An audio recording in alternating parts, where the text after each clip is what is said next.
တင်ငရီမာနိုင်ငံကနေစင်ကာပူကိုတယောက်တည်းသွားခဲ့ vlog လေးဖြစ်ပါတယ်။ဒါကတင်ငရီရဲ့ပထမအဆုံး abroad trip လေးလည်းဖြစ်တယ်ပေါ့နော်။အရင်ဦးဆုံး airport မှာ check in ဝင်နဲ့ immigration ဖြတ်ပြီးတော့ပေါ့နော်လေမော်တစ်ခါရဲတန်းသွားပါတယ်။ဒါကတော့လေမော်မှာကျွေးရလေးဖြစ်တယ်ပေါ့နော်။ပြီးတော့စင်ကာပူကိုရောက်သွားပြီး3နာရီလောက်စီးလိုက်ရတယ်ပေါ့နော်။ပြီးတော့အဲ့ဒီစင်ကာပူကချန်ဟိုင်း airport ကလည်းအရန်လှတယ်။တင်ငရီကအချိန်သိမ်းမရှိရောအများကြီး explore မလုပ်လိုက်ရဘူးပေါ့နော်။တစ်ခါရဲ hotel ကိုပဲတန်းပြီးတော့မှသွားလိုက်ရပါတယ်။ဟိုတယ်ရောက်တော့လဲ check in ဝင်ပြီးရနဲ့ဒီနေ့ကကြတော့ဘာမှသိပ်ပြီးတော့လုပ်စရာမရှိဘူးပေါ့နော်တခြားရောက်လာမယ့်ကျောင်းသားတွေကိုလည်းစောင့်ရတာဖြစ်တဲ့အတွက်ကြောင့်မို့လို့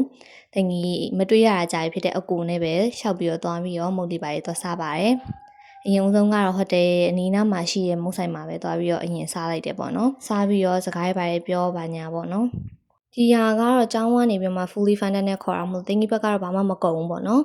အဲ့ပြီးတော့ကျမတို့ Marina Bay ကိုအရင်သွားရဲပေါ့နော်အိမ်မှာဓာတ်ပုံတွေရိုက်ဗီဒီယိုတွေရိုက်ပြီးစကားတွေပြောပြီးတော့ကျမတို့ hotel ကိုပဲတန်းပြီးတော့ပြန်နေပေါ့နော်ဒါကငီရဲ့ပထမဆုံး abroad trip လည်းဖြစ်တယ်စင်ကာပူကိုလည်းပထမဆုံးရောက်တာဖြစ်တော့အရင်လည်းပျော်ရဲပေါ့နော်အရင်လည်း excited ဖြစ်ပါတယ်ရှင်